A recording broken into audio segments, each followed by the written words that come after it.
Jumpa dengan Kristus. Jadi tema firman Tuhan yang saya sampaikan hari ini kepada kita yaitu merindukan Yesus. Kalau Zakheus, orang yang di luar Tuhan, yang tidak pernah mengenal Tuhan, yang masih hidup dalam dosa saja, ada kerinduan untuk datang kepada Yesus. Pertanyaannya kepada kita, sudah seberapa lamakah kita menjadi orang Kristen? Sudah seberapa lamakah kita percaya kepada Kristus? Sudah seberapa lamakah kita mengenal Kristus? Sudah seberapa lamakah kita melayani Kristus? Masih adakah kerinduan setiap saat untuk berjumpa dengan Kristus? Amin. Nah, kalau masih saudara, ya, puji Tuhan, kita terus giatkan, kita terus kembangkan itu saudara. Karena saya percaya saudara, setiap jerih payah kita tidak pernah sia-sia. Manakala mungkin hari-hari ini ada yang kendor, ada yang hilang semangat, putus asa, kecewa, kita belajar daripada Zakheus. Ada beberapa hal yang akan kita pelajari. Ketika Zakheus merindukan Yesus, sampai keselamatan itu terjadi dan menjadi miliknya. Bapak Ibu saudara-saudari kasih Tuhan, kita melihat ayat yang ketiga saudara. Di ayat yang ketiga saudara dikatakan Zakheus berusaha untuk melihat orang apakah Yesus itu, tetapi ia tidak berhasil karena orang banyak, sebab badannya pendek. Bapak Ibu saudara, ketika kita merindukan Yesus, ketika kita ingin setia kepada Kristus, pasti banyak tantangan, pasti banyak hambatan.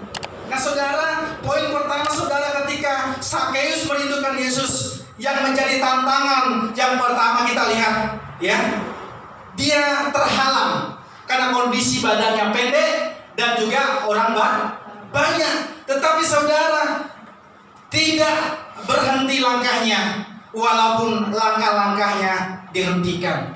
Ya, poin yang pertama saudara, ada banyak hal yang mencoba menghentikan langkahnya untuk berjumpa dengan Kristus. Tetapi walaupun langkah-langkahnya dihentikan, tetap dia jalan terus. Buktinya saudara, ia berusaha untuk melihat orang apakah Yesus itu, tetapi tidak berhasil karena orang banyak. Faktor pertama yang menghalangi Zakheus siapa? Orang Banyak. Orang lain. Bapak Ibu saudara-saudari kasih Tuhan, ada banyak orang mencoba menghambat dia. Artinya bukan berusaha menghambat dia, tetapi faktornya karena apa? Badannya pendek. Ya. Dia banyak yang menghalangi. Kemudian faktor berikutnya karena badannya pendek.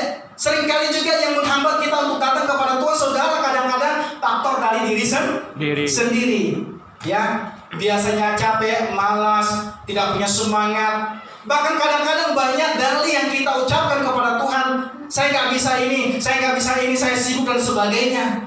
Bapak Ibu saudara-saudari dikasih Tuhan, tahukah kita bahwa ketika kita mulai mengulur-ngulur waktu, mengulur-ngulur keadaan, ketika Kristus menyapa kita, sesungguhnya, ya, cara iblis yang paling top tier sekarang saudara menyerang orang-orang percaya apa?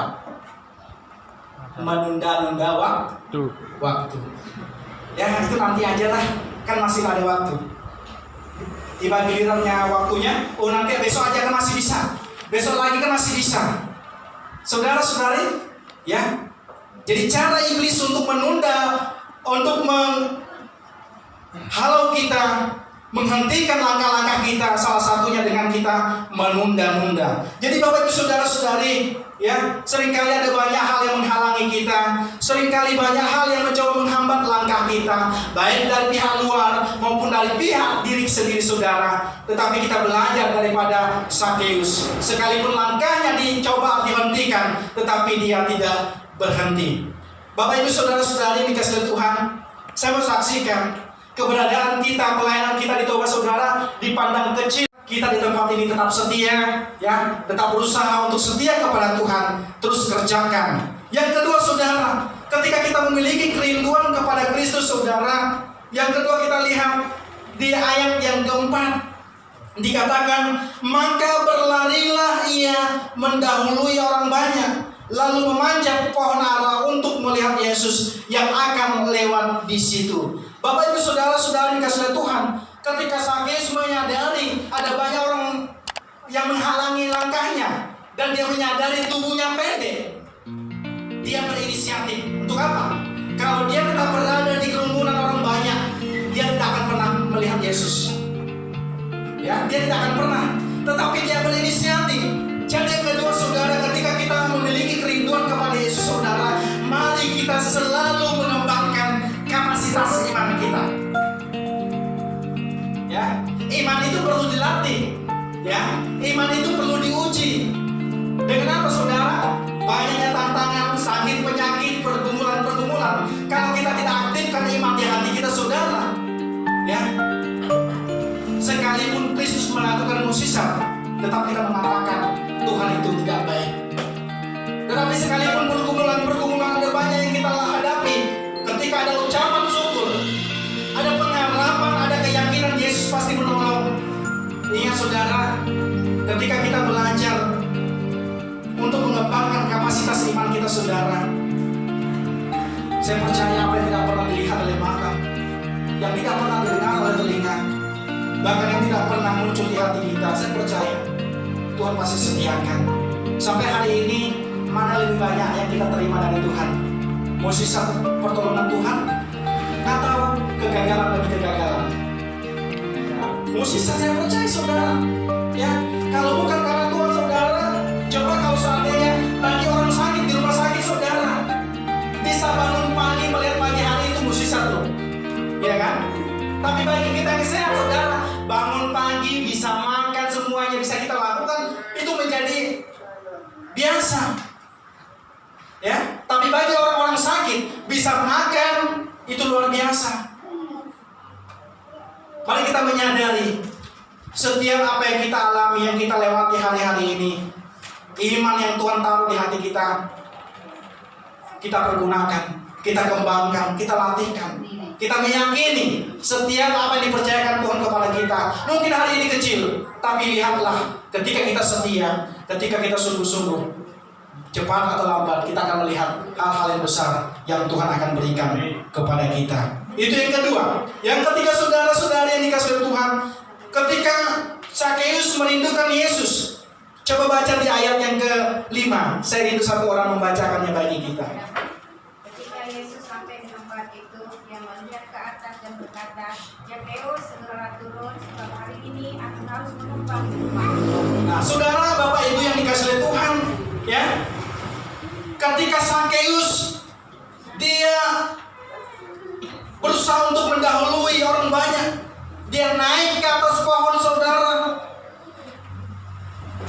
Yang ketiga, apa poin pentingnya bagi kita? Ketika Zakheus bisa naik ke atas pohon saudara, ternyata saudara, dia bisa membuat hati Yesus tidak berpaling daripadanya. Dengan kata lain, dia mendapat perkenanan di hadapan Yesus. Bapak Ibu saudara, contohnya kalau ada Presiden Jokowi datang ke sana, saya mau tanya, kalau ada orang yang ingin melihat Jokowi, dia naik ke atas pohon atau atas gunung, saya mau tanya, Jokowi tidak akan fokus kepada yang di atas gunung atau fokus kepada dia saja? Hah? Biasanya yang berjumpa aja kan? Tapi berbeda dengan Zakheus ini. Berbeda ketika Yesus melihat Zakheus. Ya, kenapa saudara? Kenapa Yesus bisa seperti itu? Karena Zakheus memiliki hati kerinduan yang tulus untuk berjumpa dengan Kristus. Umumnya orang atau pejabat datang, dia hanya berbicara, ngomong-ngomong dengan orang-orang yang di dekatnya, orang-orang yang di sekitarnya. Dia jarang untuk melihat orang-orang lain. Ya, apalagi mungkin ada orang di atas, dia selfie seperti ini. Dia pasti selfie dengan orang-orang yang berada di dekatnya. Tetapi kita melihat saudara-saudari, ketika Yesus sampai ke tempat itu, ia melihat ke atas dan berkata, Zakheus, segeralah turun, sebab hari ini aku harus menumpang di rumahmu. Bayangkan, Zakheus yang sebelumnya bukan orang percaya kepada Kristus, dia masih hidup dalam dosa.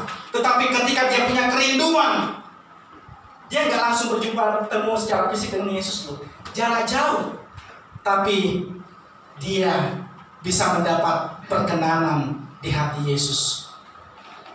Dia nggak cari muka, dia tidak mencilat, ya. Tetapi Tuhan mengetahui hati Sakeus. Alkitab mencatatkan, kalau manusia melihat apa yang di depan mata, tetapi Tuhan melihat hati. Nah, Bapak Ibu Saudara-saudari, bagaimana supaya kita mendapat perkenanan di hadapan Kristus?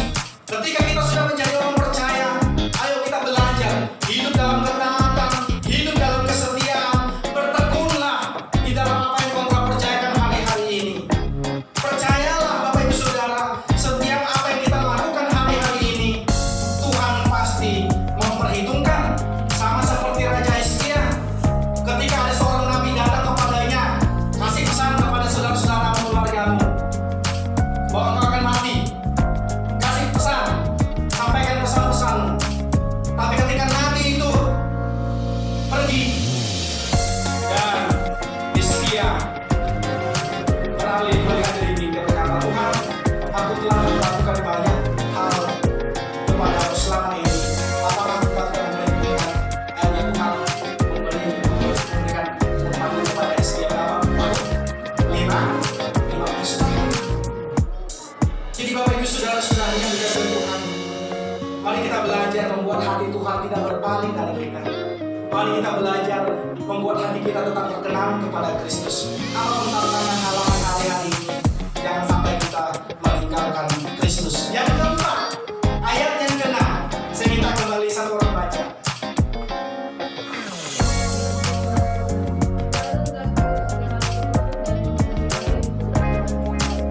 Nah, Bapak Ibu Saudara, ketika kita merindukan Kristus, saudara, hati kita juga harus penuh dengan sukacita. Ada ucapan syukur. Ya, saya percaya saudara dulu pernah pacaran nggak? Yang tua-tua, ya. Pernah? Ketika pacaran Bapak Ibu Saudara, ya. Ketika jumpa dengan pacar, senang nggak? Senang. Saya percaya saudara tidak ada yang jumpa dengan pacarnya, dia bersungguh-sungguh, dia marah-marah. Kalau pun ada pasti ada faktor lainnya, Pak. Tapi intinya ketika ada kata merindukan, berarti kangen, ada keinginan untuk berjumpa, ada keinginan untuk bertemu, ada keinginan untuk melakukan yang terbaik kepada pasangan kita.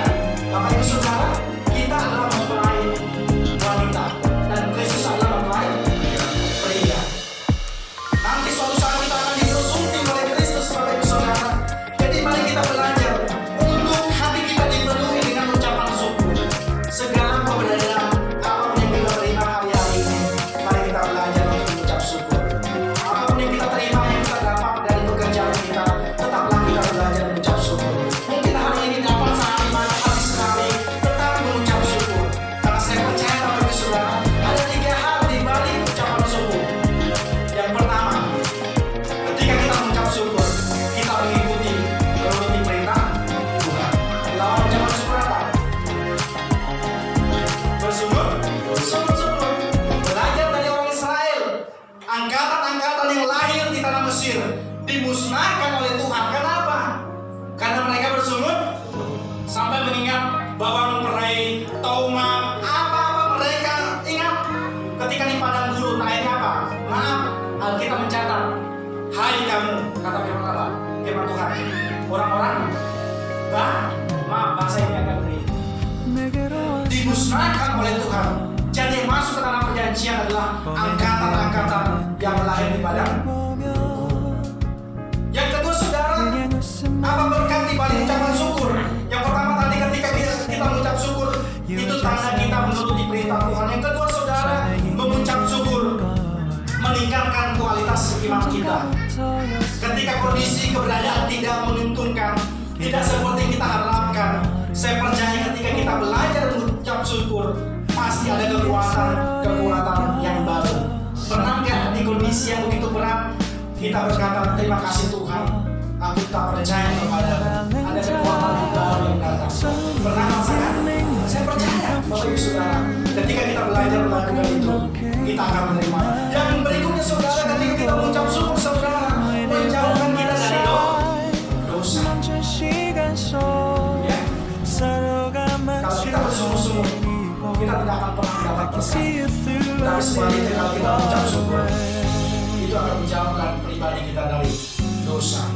Nah, Bapak Ibu Saudara-saudari yang dikasihi oleh Tuhan, mari kita tetap belajar merindukan Kristus di dalam setiap kehidupan kita. Sama seperti Sakeus, sekalipun dia tidak punya background awalnya mengenal Kristus, berjumpa dengan Kristus, dari pekerjaannya yang tidak baik, dia memiliki kehidupan untuk berjumpa dengan Kristus. Tetapi Bapak Ibu Saudara, kita melihat selain ucapan syukur, apalagi yang dia miliki saudara. Ayat yang ketujuh, saya minta satu orang baca.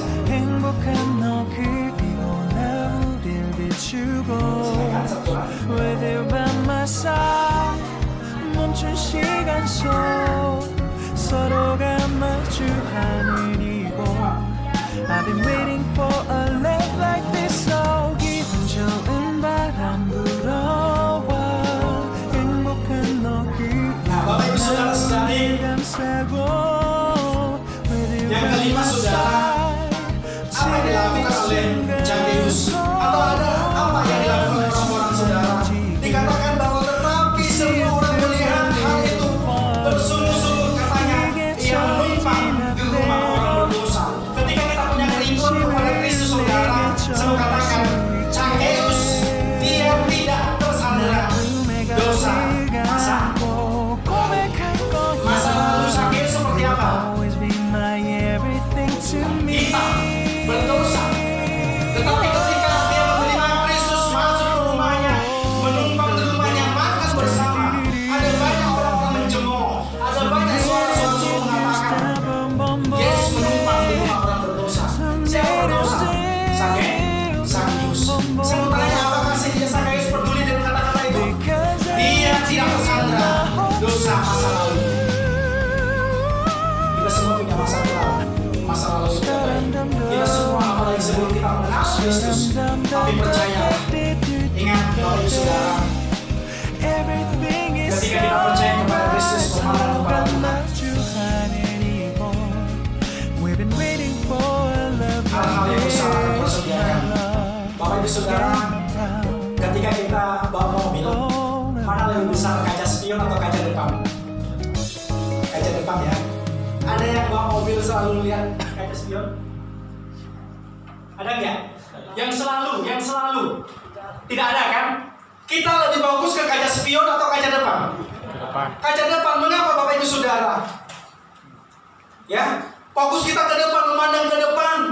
Ya, artinya kita harus melihat sesuatu yang besar ke depan. Dan kaca spion ini adalah berbicara apa? Masa lalu.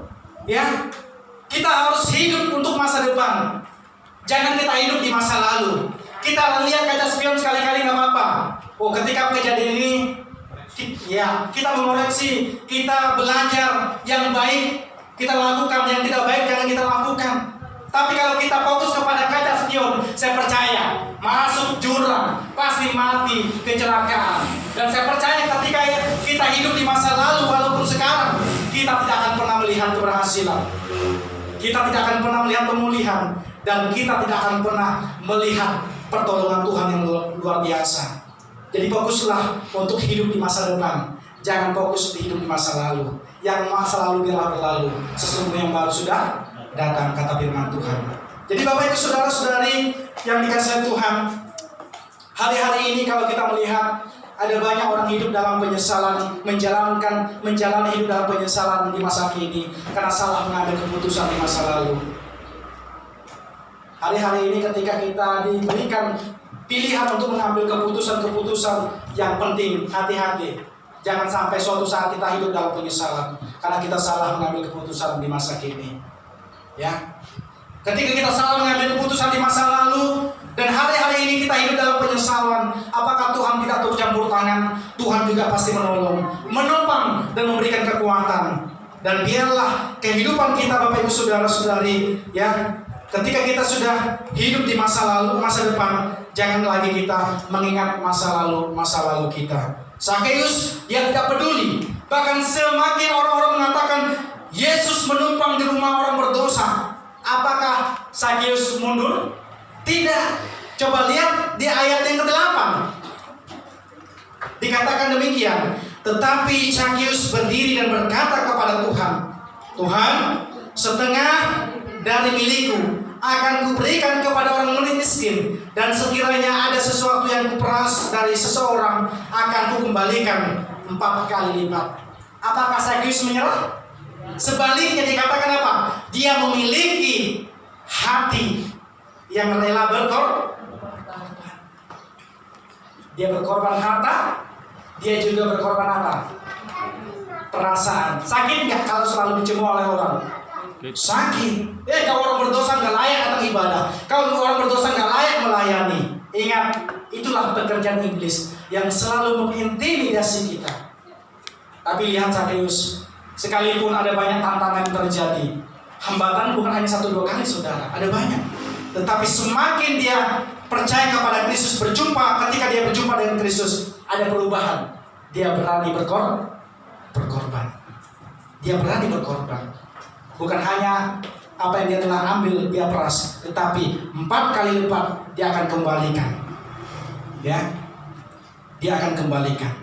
Jadi Bapak Ibu Saudara-saudari, mari kita tetap belajar berkorban untuk apa yang Tuhan telah perbuat bagi kita. Kristus tidak miskin. Kristus tidak kurang kekayaan. Tapi mengapa dia menginginkan supaya kita belajar untuk berkorban? Baik berkorban harta, berkorban tenaga, berkorban waktu.